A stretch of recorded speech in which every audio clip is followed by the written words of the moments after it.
Si on aime les caisses comme moi, quand on regarde ces trois montres-là, ça se voit directement d'où elles sont issues, soit la forme de la calandre, soit l'asymétrie de la pièce en général. C'est vraiment flagrant sur la Lamborghini, au-delà de la couleur. Toute notre direction artistique qu'on a, c'est qu'en fait on veut offrir une pièce d'histoire automobile à nos clients. On veut qu'il y ait beaucoup de références à la voiture, mais sans que ça soit trop direct et trop littéral. Tous les détails, il faut aller les chercher, les comprendre. Salut à tous et bienvenue dans un nouvel épisode de Petites Montres entre amis. Vous le savez sûrement, je suis autant fan d'horlogerie que de voitures anciennes. C'est pour ça que je suis très heureux d'accueillir Louis Jalabert, le cofondateur de la marque Atelier Jalabert. Il récupère des morceaux de carrosserie de voitures mythiques pour en fabriquer des montres. Tel est leur mantra, avoir au poignet un morceau de l'histoire de l'automobile avec des modèles mythiques comme la Jaguar Type E ou la Lamborghini Miura.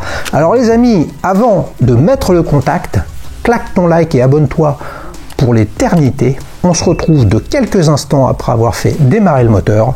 C'est parti dans un nouvel épisode de Petites Montres entre amis. Ce programme vous est présenté par Dailyshoes, la première plateforme d'avis clients sur les montres. Des milliers de passionnés comme toi partagent leur avis sur leurs montres pour aider les autres à faire le bon choix. Rendez-vous sur www.dailyshoes.com pour raconter comment tu aimes ta montre. Salut Louis. Salut Xavier. Ça va? Ça va, super content d'être là. Eh ben voilà, on avait fait des premières impressions sur la chaîne où je vous présentais avec des photos de quasiment de magazines les montres. Je sais pas si tu te souviens, notamment sur l'un des modèles d'origine italienne que tu as fait. Mais avant toute chose, tu t'appelles Louis Jalabert, la marque s'appelle Atelier Jalabert. Alors, soit vous n'êtes pas super fort en orthographe, soit il y a une explication à ça. Tu peux nous dire brièvement ce que ça raconte, tout ça? Oui, mais c'est mon nom de famille, du coup, Jalabert, et celui de mon associé, Simon Schlepper, ce qui a donné Atelier Jalabert. Atelier pour l'aspect à moitié, un pied, comme tu l'as compris, dans le garage automobile, un pied dans l'atelier, et on trouvait qu'atelier, ça faisait sens. Voilà. Donc en fait, c'est Simon et Louis, c'est ça l'équipe? Ouais, exactement. Vous êtes tous les deux mécanos? Non, pas du tout. Tous les deux copains, passionnés d'automobile et d'horlogerie. Et puis c'est une idée qui est née vraiment de passion et qui est née d'une amitié. Et puis c'est parti comme ça. Et puis voilà. C'est beau, les amis. Donc concrètement, vous le savez que je suis fan de caisse, je l'ai dit tout à l'heure dans l'intro. Vous en êtes à la 3e collection. Ouais. La dernière, c'est la Jaguar Type E. Exactement, Jaguar Type E semi-lightweight pour être précis. Alors, il y a des fans de montres sur la chaîne, beaucoup de fans de bagnoles. Ouais. Lightweight sur une Jaguar Type E, ça signifie quoi? C'est en fait toute la carrosserie qui est en aluminium. Et nous, c'est une matière qu'on sait travailler parce que, comme tu sais, on a fait un premier modèle avec une DB5 carrosserie Superleggera qui est aussi en aluminium. Une Lamborghini Miura avec une partie justement en aluminium aussi. Et pour la Jaguar Type E, il fallait qu'on trouve une voiture et d'exception et en plus avec de l'aluminium, donc on s'est tout de suite dirigé vers les semi-lightweight et celle-là en particulier a gagné. C'est celle que tu as au poignet? Ouais, exactement. Tu fais voir? Ouais. Parce que il le sait peut-être pas. Bon, à mon avis, il le sait, mais je suis pas sûr. Si elle me va, je repars avec. Alors moi, j'ai mis spécialement l'une de mes montres. Excusez-moi, j'éternue. Préférée, celle que j'ai le plus portée de l'année 2024. Ah ouais, okay. Porsche Design by Eterna, c'est vraiment ma montre de l'année, les amis. Quand je fais une vidéo avec des collègues et que je dis que c'est ma montre de l'année, c'est la mienne. C'est pas celle des autres, si vous voyez ce que je veux dire. Tiens, Porsche, on va le chauffer. On va tout savoir de comment ça se passe quand vous faites une montre. Ouais. On va te chauffer aussi, prépare-toi pour savoir quelle est la suivante. Là, on a une Atelier Jalabert, donc type E semi-lightweight. Donc, le cadran vient de cette auto. Du capot, exactement.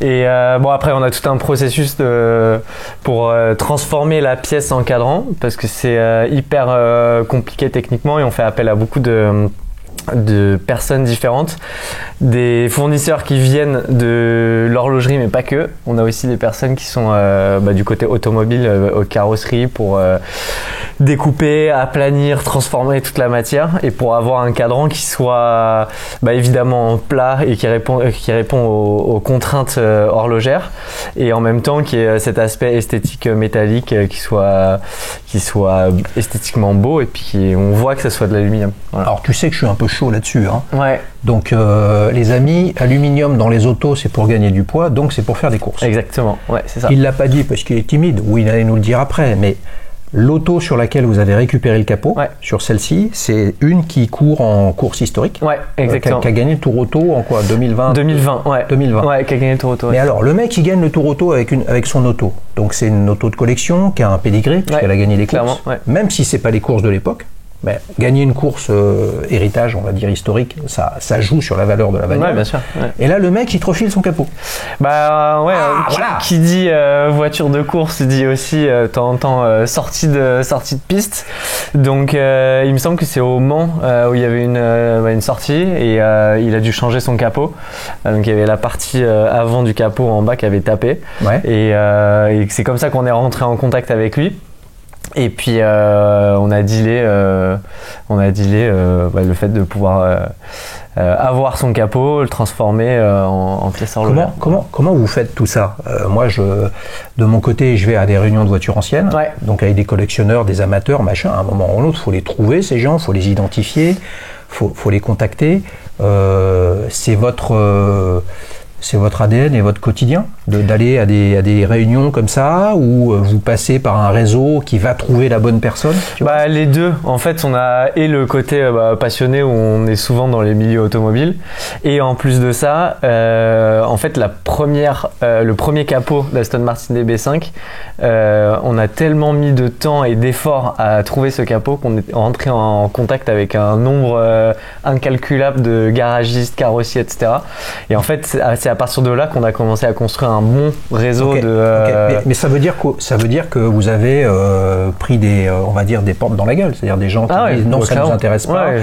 Oui, mais à des conditions, mais pourquoi, et ainsi de suite. Ouais, 100%. En fait, pour tout dire, le capot qu'on a trouvé, donc le premier de DB5, c'était. Alors, attends, bouge pas, parce que pendant qu'on y est, on va les montrer. Là, on a ça, c'est la DB5.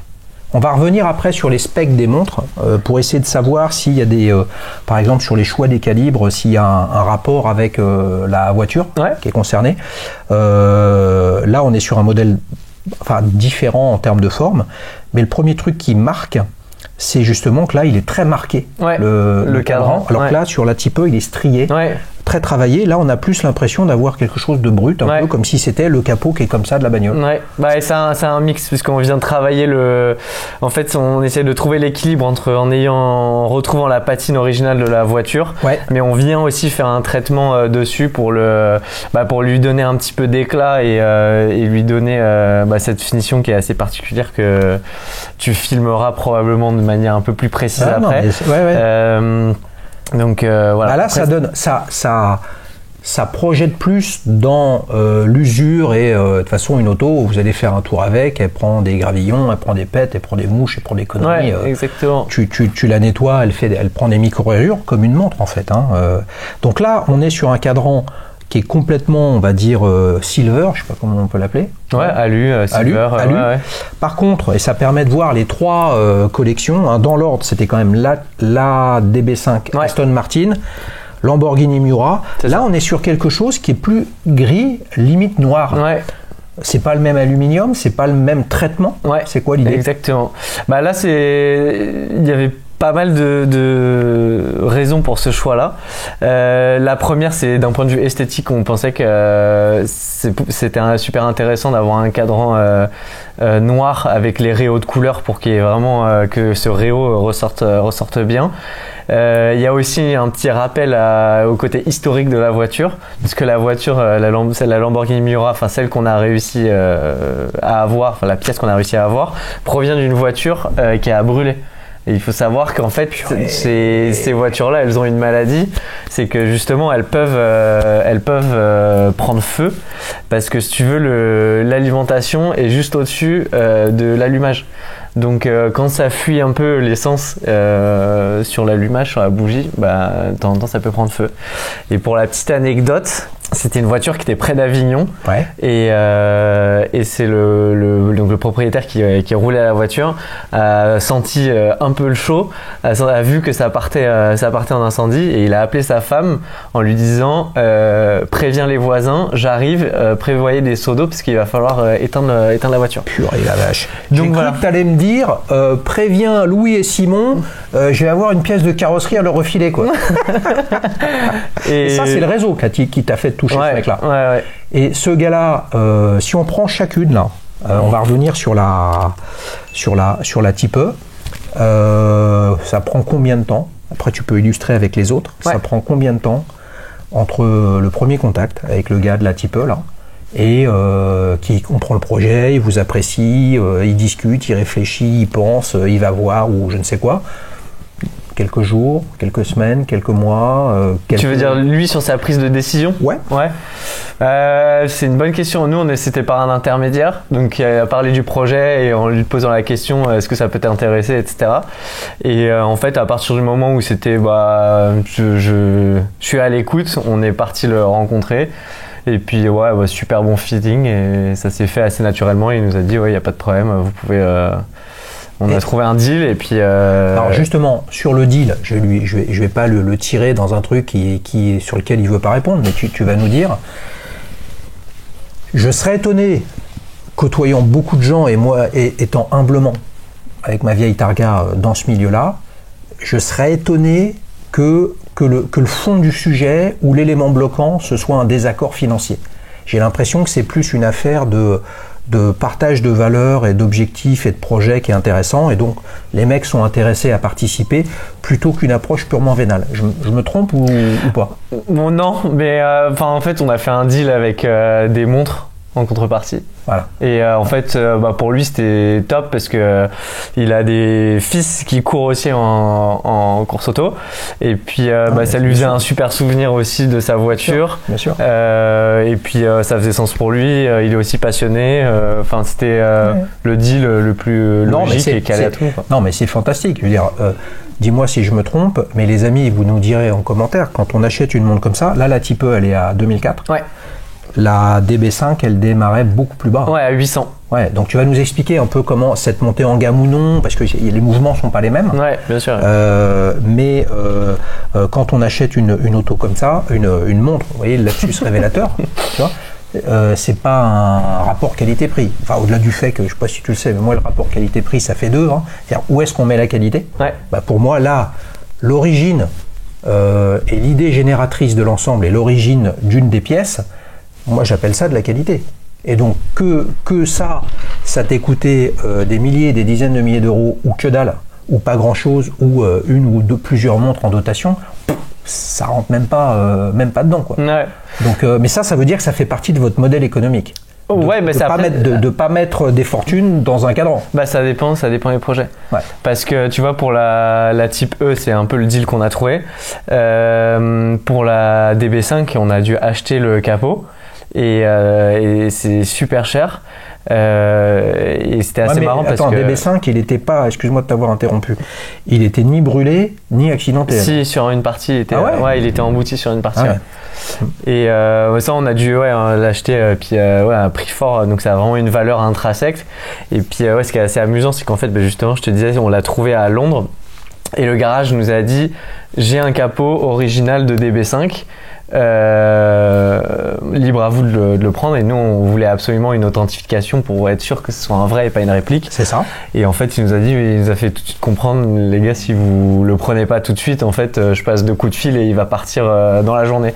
Donc on a dû prendre le pari de l'acheter et ensuite on est allé le récupérer, on est allé chez Aston Martin le faire authentifier, parce que Aston Martin ils ont ce qui est génial, un service d'authentification sur lequel on peut ramener les pièces et en une journée ils prennent toutes les cotes, ils regardent la matière, etc. Ils sont capables de dire si c'est une pièce originale. C'était frappé ou non comme pièce sous le capot avec des numéros d'identification? Je me souviens plus, mais il me semble que en fait ils prennent toutes les mesures du cadre, parce que la tôle d'aluminium est posée sur un cadre.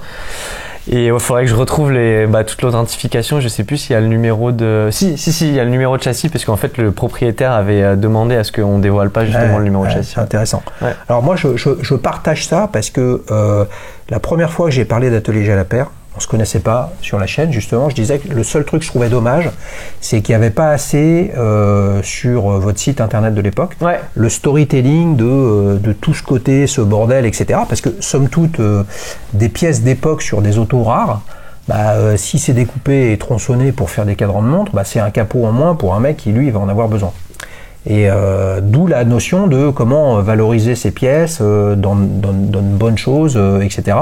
Et ça, je pense que c'est clairement un des trucs qui séduit dans votre produit, c'est d'en savoir le plus en plus sur d'où ça vient. Et j'ai constaté justement que sur le dernier modèle, et donc je t'ai posé la question, mais c'est écrit sur votre site internet aussi, il y a un numéro sur le cadran qui est l'immatriculation de la bagnole. 1480 WK, exactement. Et ce qui est un peu, en plus, c'est assez sympa comme numéro, parce que c'est normalement un format qui est réservé au prototype chez Jaguar avec ses 4 numéros et les 2 lettres derrière. Donc en plus de ça faisait un petit clin d'œil au côté historique de Jaguar. Donc voilà. Puis ça là, marque question mécanique, on est dans les caisses quand même. Là, vous avez fait 3 autos, alors moins la Stone, voire pas du tout, mais qui ont quand même des pédigrés de moteurs sacrément solides. Hein. Donc moteur Lamborghini, Jaguar et Aston Martin, c'est leur moteur, hein. C'est pas des Ford ou des Mercedes, comme on peut voir aujourd'hui. Celle-ci est chronomètre. Ouais. Avec un Cellita dedans, c'est ça ? C'est un Cellita SW300. Comme tu peux le voir et comme vous pourrez le voir, on a pas mal bossé sur la masse aussi derrière, qu'on est venu ajourer. On a fait une galvanisation en or. La forme reprend quelque chose qui a un rapport avec la type ou pas ? Non. Okay. Ça, on a essayé pas mal de designs différents pour retrouver un aspect, une référence design à la voiture. Et très honnêtement, tout ce qu'on a essayé, ça marchait pas, donc on a fait quelque chose de beaucoup plus classique, un peu plus horloger. Et puis c'est ça qui est sympa pour nous, c'est qu'on a toujours un pied côté auto, un pied côté horlo. Donc en fait on peut naviguer dans les références esthétiques entre ces deux mondes. Et puis quand on trouve que on peut avoir une référence esthétique à la voiture mais qui va pas marcher, on peut revenir sur une finition un peu plus horlogère qui va être aussi appréciée. Tout à l'heure, je te posais la question si toi et Simon, vous étiez mécano. Je me suis dit, il a pour la tête d'un mécano, il n'a pas les mains d'un mécano, ça se voit. Non mais, vous n'êtes pas horloger tous les deux non plus, ni designer. Non. Tu peux nous parler un peu de qui est derrière le design de... Ouais, bien sûr. C'est un monsieur qui s'appelle Xavier Pernou. Superbe prénom, Xavier, c'est bien. Et c'est un designer qui a déjà une super expérience dans l'horlogerie. Et quand on lui a parlé du projet, ça a tout de suite fait clic. Sachant qu'il est venu entre-temps, il n'était pas là pour le premier modèle. Et puis c'est génial parce que ça lui sort aussi un peu de l'univers purement horloger. Et puis tout le, je sais pas si tu as envie qu'on parle de tout le travail de... mais on parle de tout ce dont tu as envie de parler. Ce que je voudrais essayer d'amener quelque chose, c'est le designer, il peut aimer les bagnoles, mais pour autant pas être issu de ce milieu-là. Vous venez avec cette dimension, cette passion, peut-être que vous discutez avec des clients pour essayer de faire ressortir dans une montre en fait quelque chose où, si on aime les caisses comme moi, quand on regarde ces 3 montres-là, ça se voit directement d'où elles sont issues, soit la forme de la calandre, soit l'asymétrie de la pièce en général. C'est vraiment flagrant sur la Lamborghini, au-delà de la couleur, entre guillemets. C'est quoi la démarche stylistique pour vous, sachant que le vrai qui bosse, c'est votre designer? Non,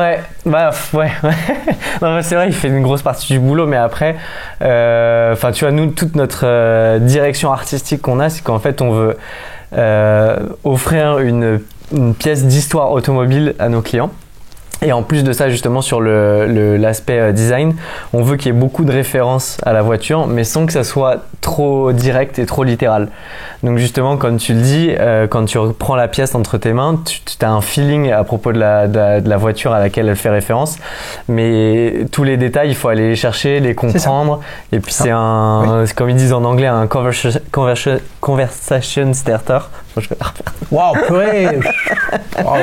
Non, vous faites j'ai essayé de passer en anglais, ça va marcher. 2 bagnoles anglaises, une italienne. Vas-y, en italien, comment tu dis? Ça, je l'ai pas en italien. Non, mais bref, c'est un super sujet pour commencer une conversation. Je vais la faire en français. Et en fait, tu vois, un des retours qu'on a le plus de nos clients, c'est justement à quel point c'est super cool pour eux d'avoir ces pièces-là pour pouvoir parler, discuter et expliquer toutes les références esthétiques qu'il y a à la voiture. Et donc voilà, pour en revenir au design, c'est ça un peu notre direction, c'est d'avoir des pièces qui ont beaucoup de références, mais sans que ça soit trop littéral et trop direct. Voilà. C'est vrai que l'intérêt quand même de ces pièces, si vous aimez pas les autos anciennes, en fait, c'est de vous dire pourquoi elles sont comme ça.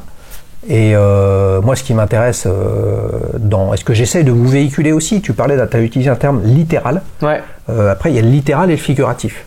Et je pense que l'intérêt d'une montre, c'est le pourquoi. Et donc le pourquoi, pourquoi d'un point de vue littéral, elle fait 39 mm, etc. C'est moins intéressant que la partie figurative. Et c'est vrai qu'une montre, comme n'importe quel objet ou n'importe quelle relation dans la vie, quand il faut donner un peu de soi pour la découvrir, c'est forcément plus séduisant que lorsque l'on a une belle réplique chinoise d'une Rolex Submariner en nous disant c'est une superbe montre hommage, elle est en acier 316L, etc., etc. Et je suis désolé, c'est une copie, point final. Il n'y a pas de secret, il n'y a pas de finesse, il n'y a rien à découvrir, c'est juste brut de décoffrage, une copie qui donne pas son nom. Tu vois, là c'est vraiment séduisant. Ça, la Type E, elle est sortie il y a 3 mois. Ouais, à peu près. Oui, c'est à peu près 3 mois. Avec 2 cadrans. Ouais, exactement. 2 cadrans et 2 réaux différents. Donc, cadran strié et cadran pas strié ou strié travaillé. Strié et anodisé, comme sur le modèle précédent dont on parlait de la Miura.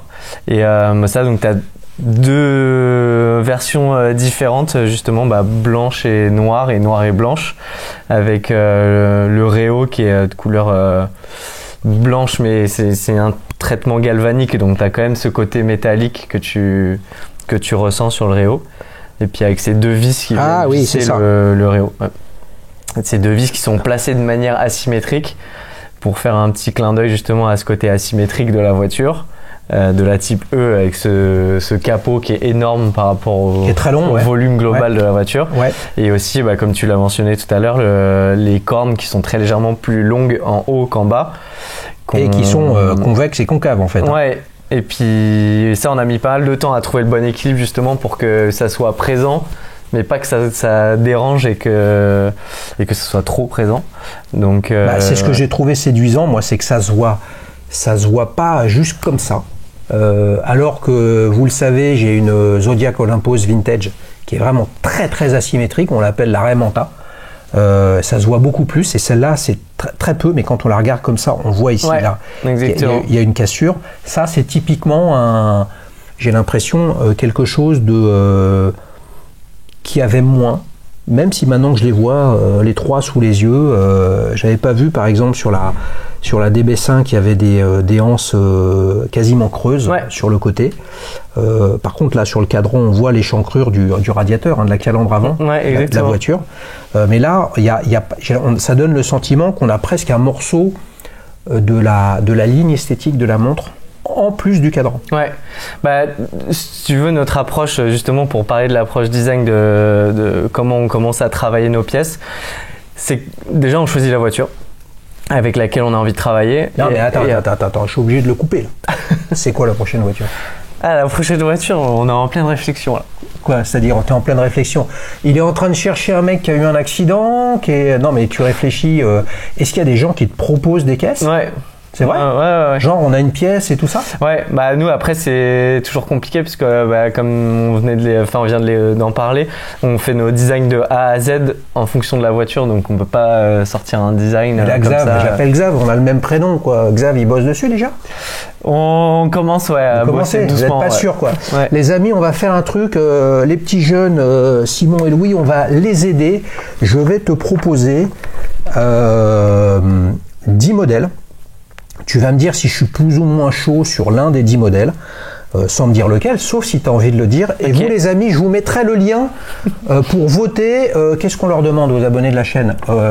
3 maximum sur 10? Très bien. 3 sur 10 parmi les 10 que je donne. Attention, il y a des tueries de toutes les générations. Bon, la première, celle où j'ai vraiment l'intention qu'ils fassent celle-là, la Porsche 911. Ok. Ok, c'est tout ce que tu veux me dire. Ok, bon, Porsche 911, j'attends la liste. Okay. Bah évidemment, la Porsche 911, on nous demande. Ouais, toujours, attends, parce que t'as toujours pas fait de voiture allemande. Ouais, exact. Il faut s'y mettre un petit peu quand même. C'est pas possible ça. Une autre auto qui fait rêver les gens de ma génération. Il y en a pas que pour moi les mecs. Hein. Ferrari 308 GTS. Celle de Magnum. Ouais, les jeunes maintenant ils ont la moustache, tu vois, là il a pas la moustache, mais je le verrais bien, Louis avec la moustache, Magnum. Pas sûr. Et là tu sors une GMT Pepsi, atelier Jalapert, à base de Ferrari, t'es dans le game. Peut-être. Ok, putain, il va rien dire, c'est pas possible. Troisième option, Corvette Stingray. Ouais. Sympa. Sympa? Ouais. T'aimes bien les voitures américaines? Ouais, ça va. Parce que là vous faites quand même des trucs assez... je veux dire assez élégant, et bon, l'élégance, chacun son truc. Hein. Vous savez, vous le savez pas, mais ce sera trop tard de toute façon. Après, il y a le meet-up d'Alichous Atelier Jalapert à Paris. J'espère qu'on passera une bonne soirée. Normalement, Laurent, à jamais le premier qui a fait Petite Montre entre amis, sera là ce soir et on vous racontera si c'est une belle soirée. Quel était le rapport avec les Stingray? Oui, élégant, parce que bon, les caisses américaines, c'est quand même pas l'élégance leur premier, tu vois, c'est plutôt leur brutalité, leur bestialité, etc. Je sais pas pourquoi je le sens pas sur la Corvette, c'est pas grave. Quatrième possibilité, Mercedes 280 SL. Jonathan Hart, tout quoi, la Paul Bragg comme designer, très rectangulaire, une tombe, il va rien dire, non, même pas. Bon, okay. J'ai l'impression que tu me tentes sur les Allemands. Il y a quelques autos de course quand même qui ont bien donné, une allemande encore, Porsche 917, Steve McQueen, Le Mans, Gulf, sympa, un peu coloré. Attention, c'est une auto où il y a eu quand même beaucoup de morts, il y a beaucoup de pilotes qui voulaient pas la conduire tellement ils avaient peur. Il y a un V12 dedans, de mémoire. Mec, il va falloir que tu mettes un calibre de folie si tu sors ce type de sixième option, on retourne aux États-Unis, Ford GT40.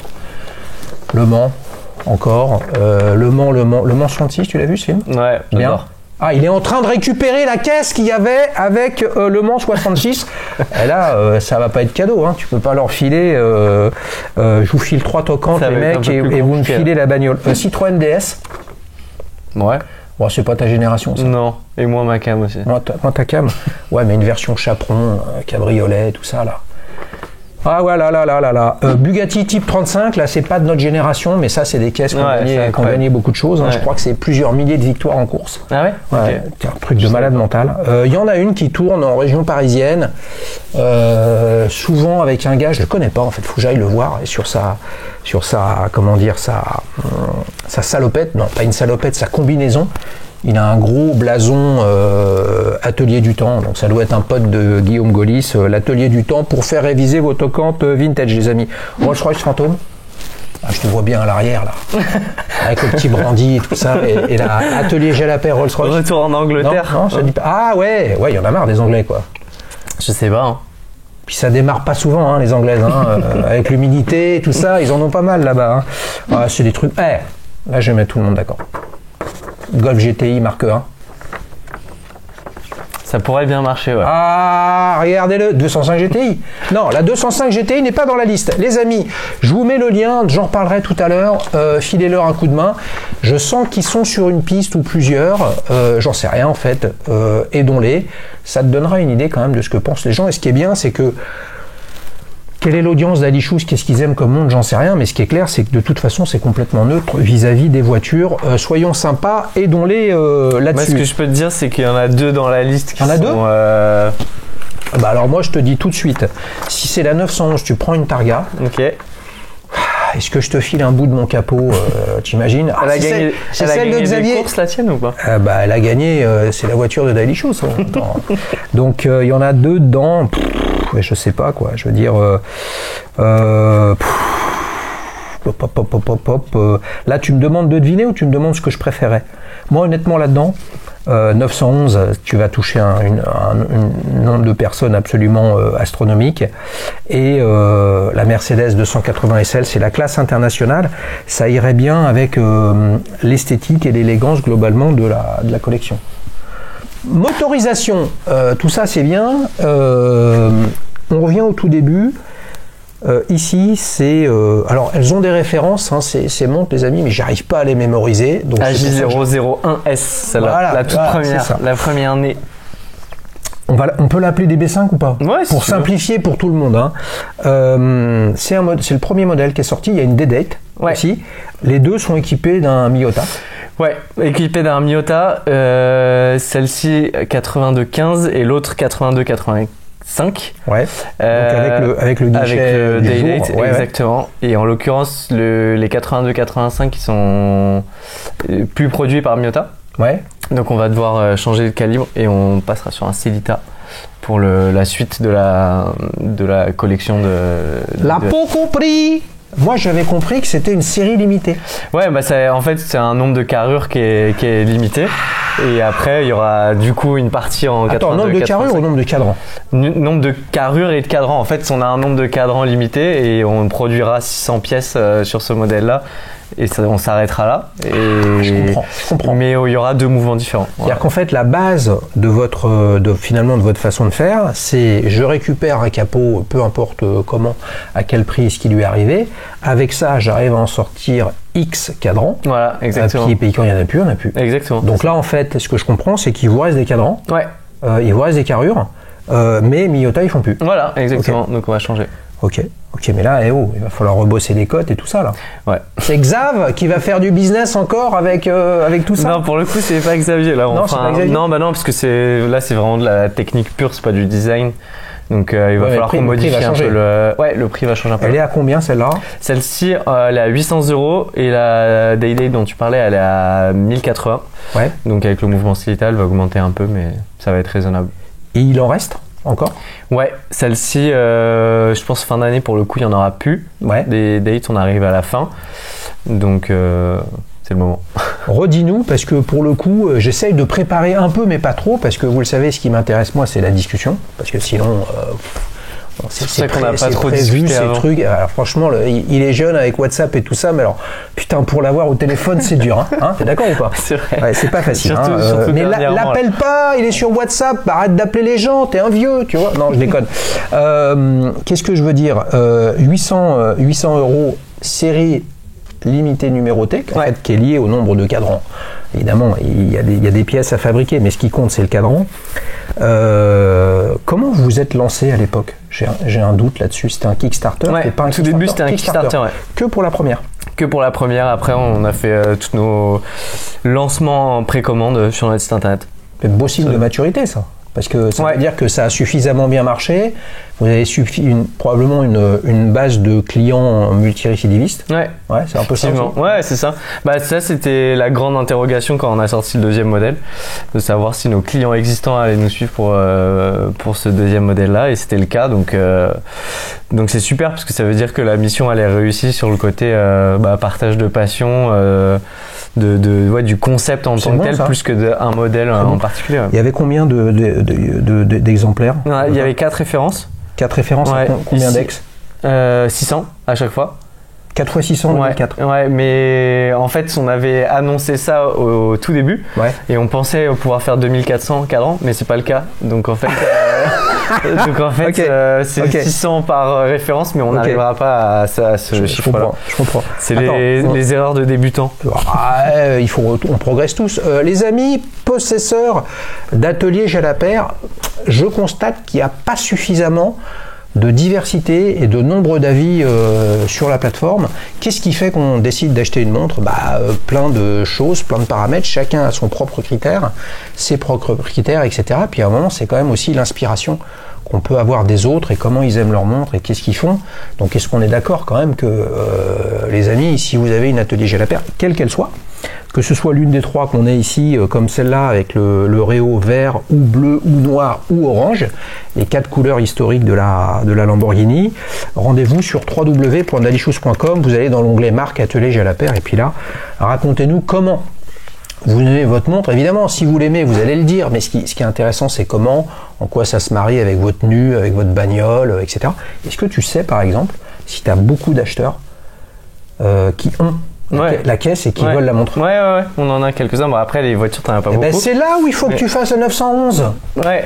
Eh oui, c'est pas possible. On va y arriver. Alors, Lamborghini Miura.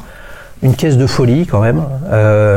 Là, on a le Réo vert, orange, bleu ciel, entre guillemets. Azzurro Mexico. Azzurro Mexico. Vous voyez, il parle mieux italo-espagnol. Voilà. Là, on a une approche complètement différente au niveau du mouvement, parce que là, on a un remontage manuel. Ouais. Et ça nous tenait à cœur. Parce qu'on a. Parce qu'il n'y a pas de boîte automatique sur la Lambo. Déjà, c'est vrai. Ouais, pour passer la puissance avec une boîte auto là-dessus, bonjour le dégât. Ouais.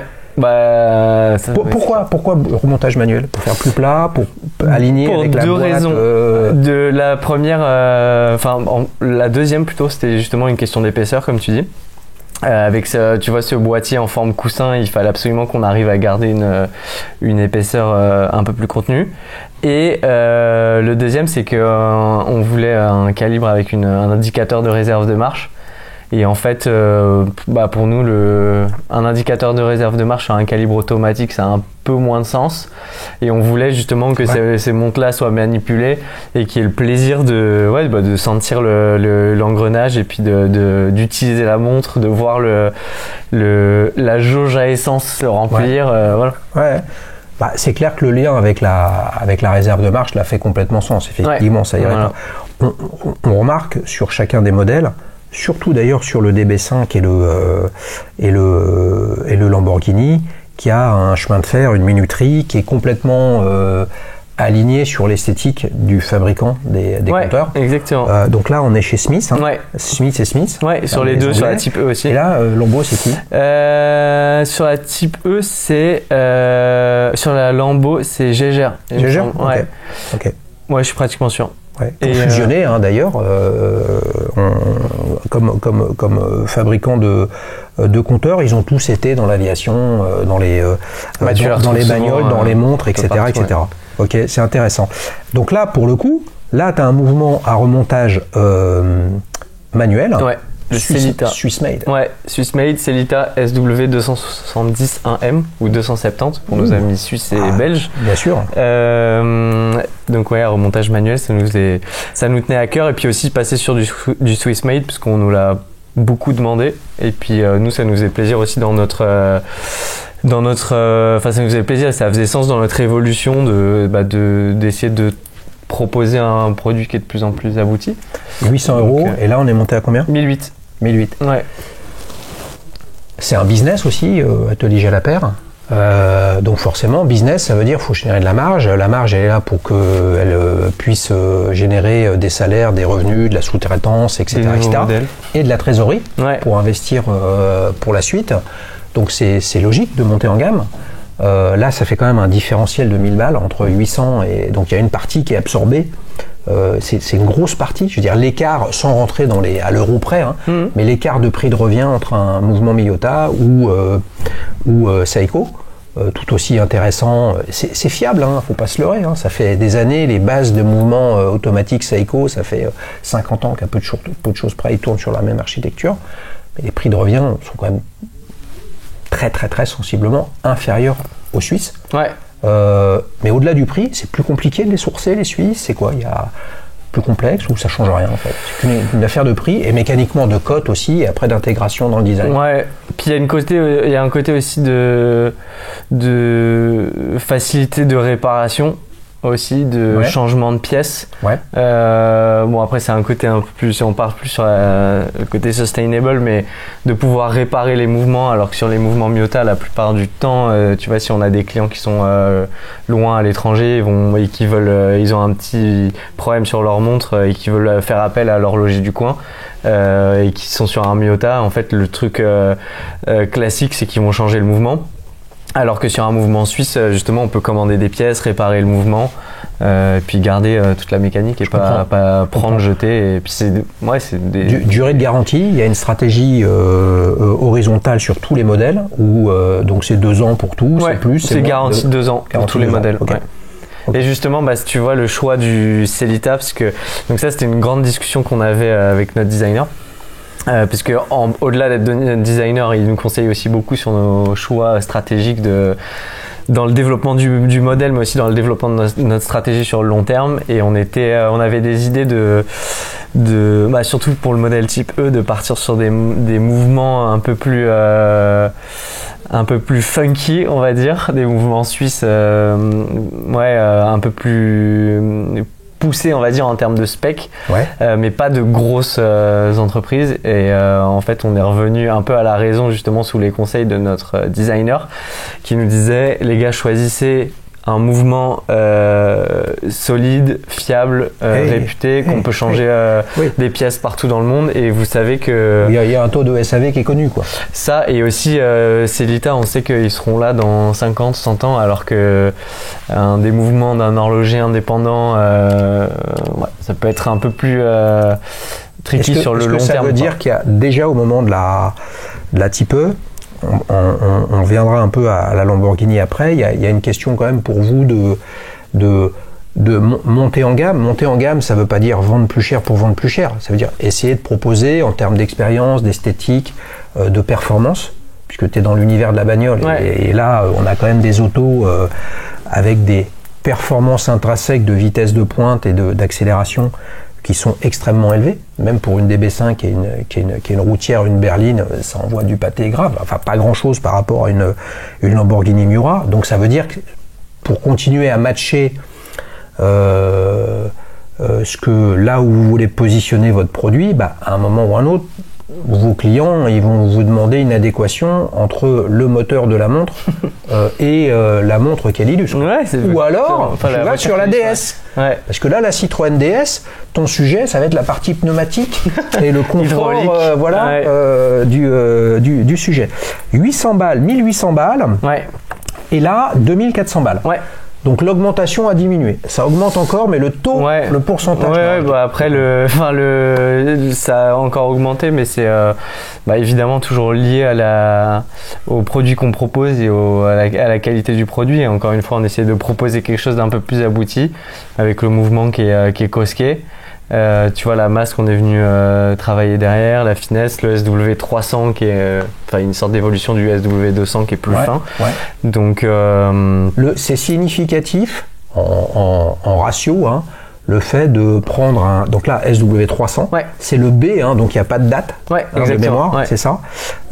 C'est significatif l'écart entre un SW300 Cosquet et non Cosquet. La différence elle est très importante. Parce qu'il faut l'envoyer justement au COSC. Il y a tout, les tests, il y a déjà tout un travail c'est un peu technique, mais d'enregistrement de marque en Suisse, que ça soit contrôlé par la fondation de l'horlogerie, qui revient vers le COSC.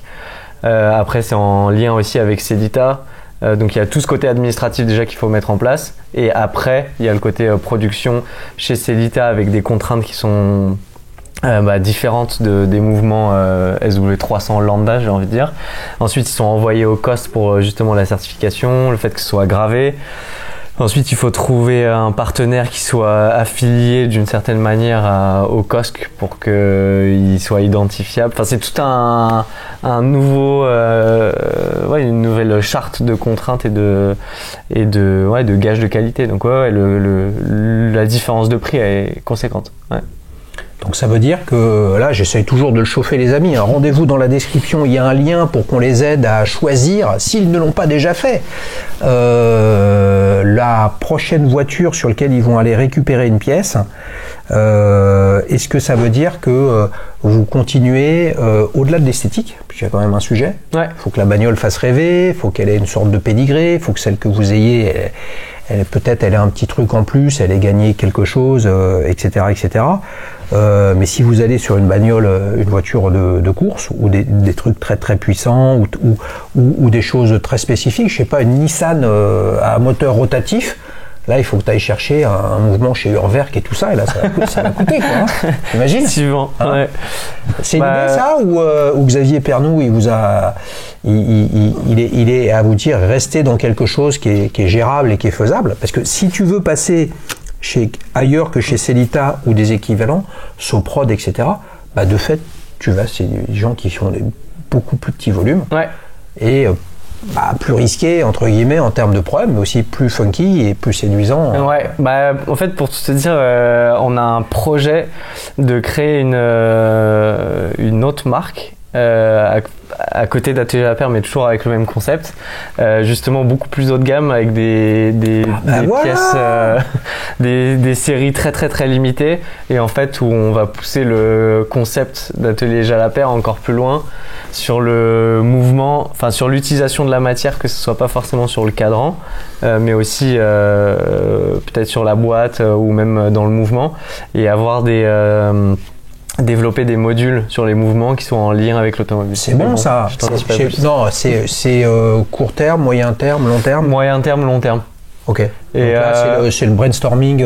Ouais, c'est brainstorming, et puis surtout que si on veut se lancer dans un projet comme ça, il va falloir qu'on a des pistes déjà, mais qu'on trouve un partenaire solide qui a envie de faire cette aventure avec nous.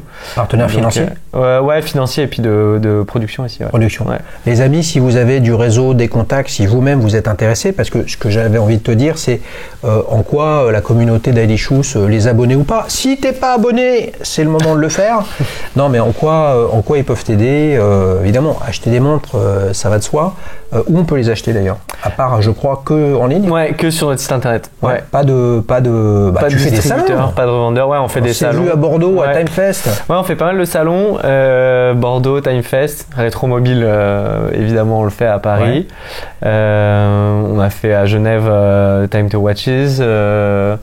Quoi d'autre? Donc les salons qui comptent, vous faites Wind Up aux US et des choses comme ça? Non, on l'a pas encore fait, mais sur l'avenir. Ouais. Et point de vente?